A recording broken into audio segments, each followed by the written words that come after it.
The truth is, one day I just woke up, I just feel like I want to take this bigger. And that's what I did. Try to drop everything they're doing to work at one of my companies. Once you're around my organization, it's like this different world. As you say, there's different stages of investing, which I agree with. Like, don't do as I do. Everyone's like, oh yeah, look at this guy telling people to do what he doesn't do anymore. It's like, yes, you idiot. Iman basically said that OpenAI and DeepSeek were shit. And so he's just gone and dropped his program saying that it's live to join this thing for $1,500.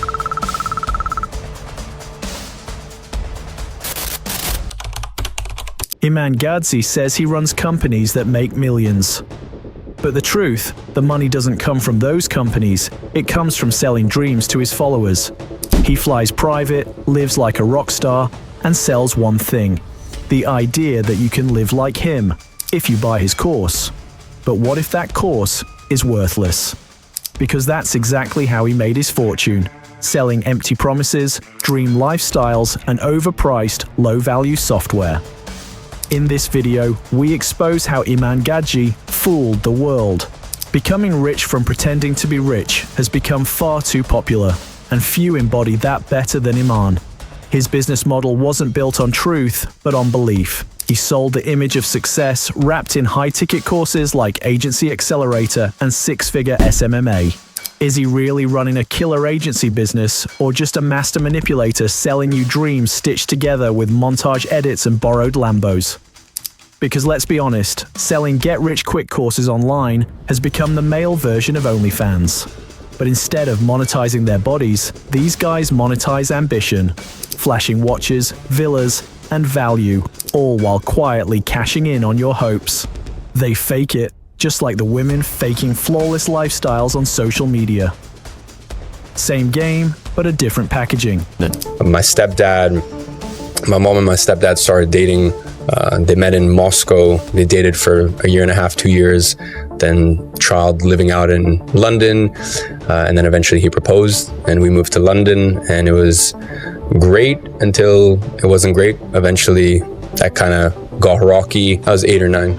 Yeah, and basically he cut us off and they kind of went their separate ways, and at that point I realized very, very quickly I had to become the man of the house. The official story begins in London, a Russian immigrant, raised by a single mother, high school dropout, no degree, no connections, just a camera and a hunger for more.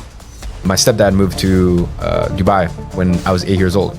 So from 8 years old, he lived in Dubai, and he was only back in London for 90 days, 120 days a year, but he was also allowed more days because he had a family. So it was this weird chess move where basically he saved a lot of money on taxes. He wasn't around much, and he's stayed married to us, and up until the age of, I think it was 10 or 11, he also sent my mom a little money, which was like a measly amount for my mom and me. And then eventually he just cut us off entirely. At 16, he filmed workout videos for local gyms. 2 years later, he claimed to be earning 5 figures a month. He called it SMMA, his social media marketing agency. He built a persona, the kid who escaped the system, the anti-9-to-5 guru. But behind the sharp haircuts and motivational edits, something else was growing. A digital character. With fans, doing 10,000 pound shopping spree for fans, meeting up with fans and taking them sneaker shopping, or taking them out partying with me and my friends, or just even doing a simple workout. And I'm gonna make it even more interesting. If we hit 200,000 YouTube subscribers in the next week, I'm gonna PayPal one of you $10,000. So it wasn't just Iman the entrepreneur anymore, but now it's the kind of guy who flexed Ferraris while telling you school was a scam. How you feeling? You were fucked up last night. Me? Yeah, I was pretty tipsy. Yeah? Drunk. I was just giddy though. I don't do anything stupid. Did I do anything stupid? No, but there was Amara sent me a video of you downing a Clase Azul bottle. What's new? No? I don't remember, bro. Amara just showed me the video. Yeah, I guess. But shout out to Carlson and TJR. The boys, they left early, no? Yeah, I think so. They bounced. They can't hang. They can't hang with the... Listen, I'm just being honest. Listen, we got drunk, but that was still a light night for us, I would say. A little Friday nighter. They love them. Fuck, I actually love those boys. But if we put on our oxygen tank and with intention and took them to the murky deep waters we go sometimes, they could not hang. And mixed philosophy with screenshots of payouts, who claimed to be selling freedom, but mostly sold himself, and at the end, you'll know why. He wasn't just documenting his journey, he was producing a movie. One where he played the dropout turned digital millionaire. If there's a refund policy, it can't be a scam. Like, my policy is very simple. Exactly. It's 7 days. It used to be 14 days. 7 days or 14 days, depending on when you bought the products when. No questions asked, money back guarantee. I've given we're about to cross $5 million in refunds. Our refunds is still only single digits. So we have about a 6%, 6.5% refund rate, something like that. And my whole thing is very simple. Like, try the product for a week. If it's not what you were promised, that's cool. Ask for money back, and that's that. And you were the audience. But here's where the plot thickens. The business he preached wasn't the one making him rich. Because while thousands were trying to build their own agencies, Iman had already moved on to a far more profitable business model. People were curious on how Iman built an agency like he said he did, but little did they know what he was actually constructing behind the scenes. Not a business rooted in value, but a carefully staged illusion sold as success. Because the issue was I was so shit at ads that not only did I lose them for the ad services, but I was charging very small amounts to do it, because I was upfront with them that, hey, I'm just getting into this. But it wasn't that they looked at that and they were like, okay, he can't offer the ad services. They just looked at it as, okay, he's just shit at what he does in general. Whereas they had, they were clients for 6 months before that, very happy with the other core creative services, but I got dropped for both. But beyond just selling a course on how to build an agency, Iman was running a far more complex operation. He launched multiple other programs like Agency Navigator, Six-Figure Sales Rep, and Pen to Profit, each marketed as a path to financial freedom. These weren't just side projects, they became the core of his business, turning his personal brand into a highly profitable machine built on selling the dream of success. So what I want to talk about today is what I learned creating a six-figure business at the age of 17. Just to clarify, my marketing agency has not made £100,000 yet. And when I say 100,000, I mean that in pounds and profit. It hasn't made that yet, but it's very much on track to do so and to surpass that. From the outside, it looked like he was grinding long hours, early mornings and late nights. He called it sacrifice. But that sacrifice wasn't just for his clients, it was for the camera. The pressure to perform, to scale the illusion. He says he lived at 70% capacity, that he had more to give. So he pushed harder, he gave up normalcy. In Chelsea, SW7, in a house that had been bought 20 years prior, never renovated. For the last 4 years before I moved out, we had no warm water, no heating, because my stepdad would refuse to pay it. And then when my stepdad found out that I started a business when I was 15, he cut off the Wi-Fi. No nights out, no weekends, no stability. He isolated himself, built tunnel vision around one thing: winning. Not just financially, but publicly, visibly. Friends faded, relationships collapsed. Every hour not spent building felt like betrayal. So, I've just made my first $1 million profit by the age of 18. This is a story of how I went from a broke 16-year-old high school dropout all the way to making my first million while I was still in my teens with social media marketing. Hey, my name is Iman Gadzhi, and I made my first million at the ripe age of 18 years old. His days became loops: fly, film, sell, and repeat. From Dubai to London, from London to Cape Town. Always in hotel rooms, always behind his laptop. And the price: constant pressure, anxiety. A life that looked incredible on Instagram, but came with breakdowns off camera. The issue was I was so shit at ads that not only did I lose them for the ad services, but I was charging very small amounts to do it, because I was upfront with them that, hey, I'm just getting into this. But it wasn't that they looked at that and they were like, okay, he can't offer the ad services. They just looked at it as, okay, he's just shit at what he does in general. Whereas they had, they were clients for 6 months before that, very happy with the other core creative services, but I got dropped for both. This wasn't freedom, this was obsession. The sacrifice wasn't a stepping stone, it became the brand. His content told one story. I closed down my agency because it is by far the best business model out there to make up to $1 million a year, even if you want to push it $2 million a year in profit. Getting it past that and doing a remote with no office, I tried, it was very difficult. Luxury, success, and control. But behind the edits was a man drowning in responsibility. But appreciation isn't profit. And what Iman realized, long before most, was that the most valuable currency online wasn't truth. It was belief. And he wasn't speaking the truth, but he was convincing. If there's a refund policy, it can't be a scam. Like, my policy is very simple. Exactly. It's 7 days. It used to be 14 days. 7 days or 14 days, depending on when you bought the products when. No questions asked, money back guarantee. I've given we're about to cross $5 million in refunds. Our refunds is still only single digits. So we have about a 6%, 6.5% refund rate, something like that. And my whole thing is very simple. Like, try the product for a week. If it's not what you were promised, that's cool. Ask for money back, and that's that. He had his followers believing in the dream he was selling, and many still do. Because when you strip away the hustle clips, the jet set montages, and the luxury backdrops, what's left?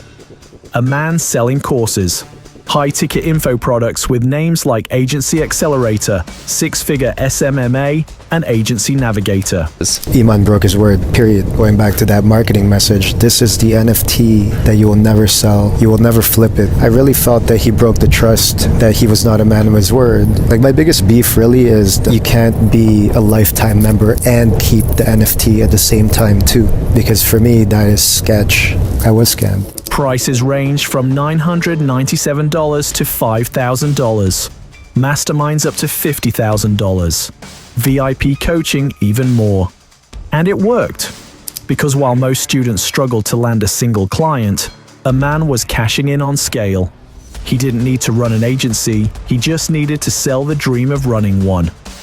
This wasn't mentorship, it was manufacturing desire. And business was booming. In what world are you allowed to buy a pair of Nike shoes, wear them for 7 days, sleep in them, like literally consume the entire thing, and then on day 7 you go back to Nike and they have a no questions asked money back guarantee? No questions asked. Like, we get 300 million views on our own accounts. We know short form better than anyone else on earth. Anyone else on earth. At some point I had 65 people full time in my company, just on short form. Full time. What were 65 people doing though? Posting about 15,000 pieces of content a month. Short form. On our own accounts. We have like 150 accounts. By 2020, the numbers spoke for themselves. He earned millions. Not from running an agency, but from selling courses on how to run one. YouTube exploding. Iman had officially made it. He was winning, but not by doing what he preached. His agency was barely operational. The real business was selling inflated promises and recycled content dressed up as exclusive insight. And the higher he climbed, the further he drifted from the thing he was supposedly teaching. In interviews, he admitted it himself. But the pride, I think for me and my mom both were kind of used to this because it's been years. It's kind of been years like this, and even like 10 years ago, even years before I started my business, like when I was 13 or 14, we'd watch Apprentice, or we'd watch even like $1 Million Listing, Ryan Serhant, and I'd be like, I'm gonna be successful, and I'm gonna not go to college, and I'm gonna do this, and I'm gonna do that. And obviously back then it was quite difficult for you to hear, to drop out of school at 17 was not easy. Of course, there was a time, if you remember, when you drove out of school and you were friends' parents as a personal trainer. I did say I didn't come all the way from Russia and all this for you to become a personal trainer. It's not that I question him. I always, deep in my heart, deep, I always knew, believed in it and wanted to believe it and pray for it. And to these days, I always say, also enjoy life. And if worse come to worse, if something happen, you will always start over. You are not you have the personality. It's money, but it's not like wealth to me. And when I'm in London, I'm like, wow, this is wealth. Like in London, I see someone get out of a Range Rover, and I'm like, you could literally be royal. You could be a billionaire. And I get you have the same thing here with locals and Nissan patrols. So Yeah. I guess that's the With single digit number plates, yeah. there we go. I guess you still have that here, but it's just I don't think it's environment. For me, I actually genuinely feel more inspired in London. And funnily enough, even when I'm in my place in Cape Town, I feel very inspired there. Like I guess you just get to a certain stage of life where you don't need externals to drive you, and that's why I said that I wish I could say it was one specific mindset shift, or it was a change in environment, or something that caused that yearning to take things to the next level. But the God's honest truth is, one day I just woke up and it was just an intuition. Not worth it? For someone whose entire empire was built on teaching people to do exactly that? Kind of weird thing to say, right? Iman didn't notice at the moment, but some sure did. This wasn't education. It was inception. He wasn't showing you how to run an agency. He was showing you how to sell courses to people who want to run an agency. So what I want to talk about today is what I learned creating a 6-figure business at the age of 17. Just to clarify, my marketing agency has not made £100,000 yet. And when I say 100,000, I mean that in pounds and profit. It hasn't made that yet, but it's very much on track to do so and to surpass that. From $997 to $5,000. From SMMA to Navigator. From a one-man hustle to a full-blown e-learning funnel. And like any good funnel, the real money wasn't in the course. It was in the upsells, masterminds, coaching, access. The agency was a hook, the content was bait, the product was belief. But behind the numbers, the cracks were starting to show. Students began speaking out. Many felt misled. Some said the course promised more than it delivered. Reddit threads popped up. YouTube comments turned hostile, and the same question kept coming back. If this is the blueprint to success, why does it only seem to work for one person? Ladies and gentlemen, this video is not clickbait. On the 6-year anniversary of signing my first client back in August of 2016, I'm shutting my agency down. 6 years of blood, sweat, and tears, a 6-year journey that took me from a broke high school student to a multi-millionaire. So what do you do when people start to doubt you? You go harder, you get louder, you double down on the performance, you don't stop to explain. You don't clarify, but you amplify. Because doubt is dangerous. It pokes holes in the narrative. It forces people to think. And thinking, that kills conversions. So instead, he showed and flexed more than ever before. He kept reminding them he was still winning, even if the reality said otherwise. That really showed it in 2021, where at my agency, IAG Media, we had our best year, and we also had our best single month at $160,000 in profit. What are you excited about right now? Definitely GCC. Iman didn't slow down, he scaled. But with scale came pressure, more eyes, more expectations, more cracks to hide. The comments started changing, less praise, more questions. People really started doubting him. And for a brief moment, it looked like the mask might slip. He started sharing more behind the scenes, but the audio was muted. He posted client calls, but you never saw the actual deliverables. Day in the life content became his shield. Show them movement so they don't ask for proof. When you were launching your NFT project, how much money did you actually make on the launch? On that day, we did $4.4 million. I personally took home because there were costs. I also had, our developer team. Yeah. I had a co-founder in that. So I personally took home roughly around 2.8. I made $2.8 million. And I'm like, yeah, that's also my salary for the next 20 years. His empire wasn't built on transparency. It was built on motion. Because motion feels like momentum. And when he was constantly moving, no one stopped to ask where he was actually going. The penthouses got bigger, the watches more expensive, the flexes more frequently. If anyone questioned his credibility, he drowned them out with content. He didn't just build a business, he built a broadcast network, with himself as the product. He turned criticism into fuel. Every doubter was another reason to film more, shout louder, and post faster. He knew what he was doing because it worked. His audience didn't just follow him, they worshipped him. The one massive oversight is it said that I didn't realize, just how many of you guys used GCC as an investment strategy rather than for its utility. But for those that don't do anything with it by August 1st, as in they don't transfer it to Web 2, they don't sell it and they don't transfer it, I will give a 4,500 USDC refund. He was no longer an entrepreneur, he was a movement. And his true business model wasn't coaching or SMMA. It was attention. Because attention converts. And no one converted harder than Iman Gadzhi. But here's the dark side of that model. When you make yourself the brand, you have to keep performing, keep winning, keep selling. All right, guys, so I just wanted to pop in with some very, very exciting news. GCC members will now get access to multiple Educate products for free. I like having this much power over scammers, but that didn't sound like a full refund offer to me. With Iman constantly telling people how much money he's worth and making yearly, a small refund to those who want it shouldn't be too big of an ask. So let's pause and ask something. If Iman Gadzhi is truly running a wildly successful agency, if the blueprint is that powerful, why sell it? Why invite thousands of people into the same space? Why create competitors? It doesn't make sense. Unless you flip the script. Because the agency isn't the product. The dream is. What he's selling isn't a system, it's a shortcut. And the people buying in? They're not joining an industry, they're entering a funnel. Iman Gadzhi doesn't make his money from closing clients. He makes his money from closing you. So when doubts turned into questions and questions turned into skepticism, Iman did what he always did.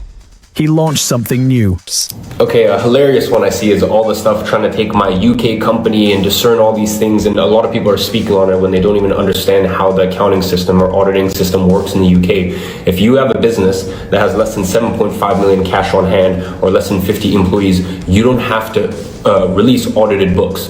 So they take my unaudited statements. First of all, they don't even know how to read these things right. So I'll give you an example. They'll take my company, IG Online Services. So this is ending 31st January. So this is January 2018 to 2019. And they'll be like, oh yeah, he only has 8,000 in assets. It's like, okay, well, first of all, you're not even looking at the cash on hand at bank. And all that is not to mention this, I don't have to show my revenue. I don't have to show my expenses. I don't have to show my profit. I don't have to report anything. So hopefully now you understand the whole tax return. Looking at my unaudited statements online is a whole load of horseshit. In fact, I'll prove it even further with my actual company tax return, which I've got sat right in front of me here. But once again, you have these people reporting or trying to do all these hit pieces, and they don't even understand how these things work. So once again, I have nothing to hide. Let me just show you obviously I've removed my tax reference number, but there we go. Here we have my tax return from 31st of January 2018 to 30th of January 2019. And there we go. Total turnover, trade 864,000, trading profits 450. A so-called revolutionary AI platform, Synthesize, branded like it was going to reinvent the world of digital products. Except it didn't. Just hours before launch, during a live stream filled with skeptical viewers, he confidently dismissed OpenAI and DeepSeek as shit. Then, in a twist of irony, launched a platform built directly on OpenAI's infrastructure, apparently unaware that people would quickly find out. The site's privacy policy confirmed it. Synthesize AI is powered by ChatGPT, not custom built, just prompt engineering behind a paywall. Even worse, within 24 hours, a viewer rebuilt the entire tool, publicly, for free. No hidden upsells, no fake dashboards, no hype. He didn't just copy-paste GPT, he packaged it in buzzwords, unique value zones, creator leverage layers, distribution architecture. A new name for the same old game.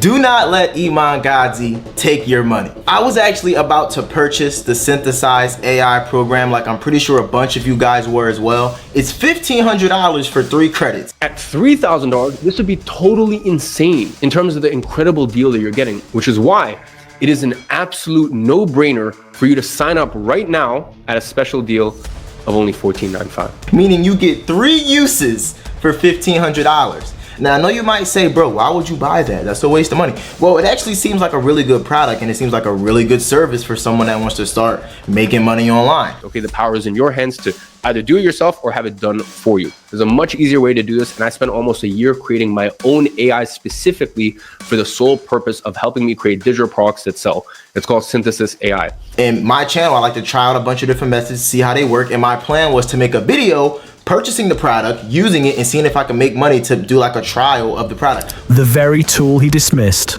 powering his newest $1,500 offer. No proprietary tech, no unique code, just a shiny new funnel for the same recycled dream. So when the illusion starts to break, you have to ask, was this ever real?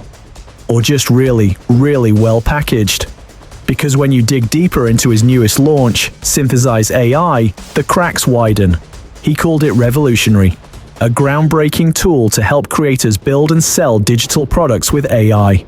He claimed it would change the game, but what did users actually get? A chat GPT wrapper, a prompt machine disguised as a proprietary system. And while he charged $1,500 for access, the core functionality was built on free technology from OpenAI. The privacy policy confirmed it. But thankfully to my guy Ryan Duncan, now we know. Iman Gadzhi is lying to you. I'm literally on the live stream right now. On yesterday's live stream, Iman basically said that OpenAI and DeepSeek were shit. And so he's just gone and dropped his program saying that it's live to join this thing for $1,500. Iman Gadzhi is trying to pull one over on us, bro. Look at it from a perspective of a fan, right? Because I'm a fan. I'm a supporter of Iman Gadzhi. I've watched this stuff for years. I've been watching them for years. Like probably most of you have as well. I love his work. I think he makes really good videos. I love his vlogs. I love his sit down talking head videos and everything. But I just can't let this slide. I cannot let this slide. Just take a look. The outputs were generated by GPT. No innovation, just integration. He promised a product. He delivered a landing page. Early buyers reported issues, confusing dashboards, upsells behind paywalls, support delays. Even experienced AI users found little value. And when critics spoke up, they were met with silence or blocked. It's not just about a bad product. It's about the pattern. Because Synthesize isn't a failure, it's a blueprint. The same one he's sold for years. High ticket, high hype, low substance. The truth is, Iman Gadzhi's real business barely exists. At least not in the way it's marketed.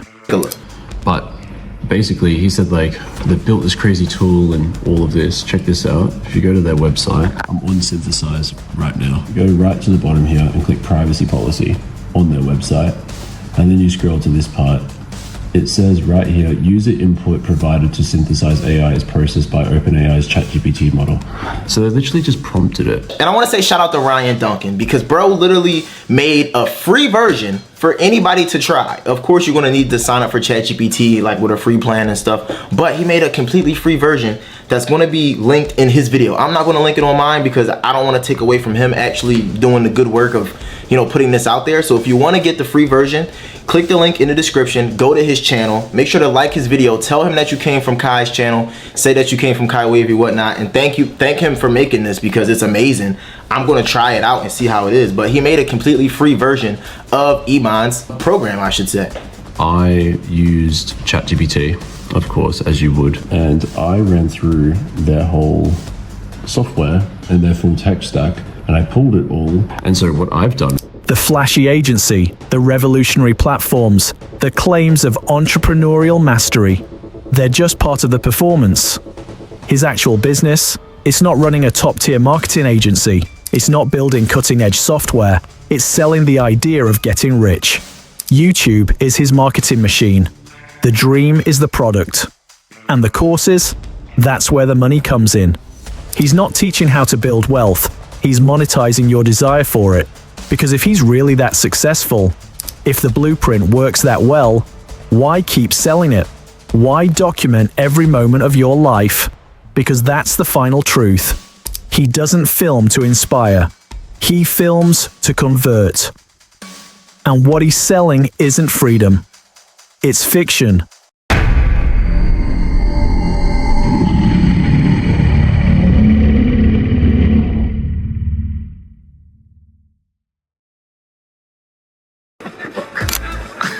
I know you're not following what I'm saying anyway, right? That's okay, that doesn't matter. The real question is this: is all this legal? Absolutely fucking not.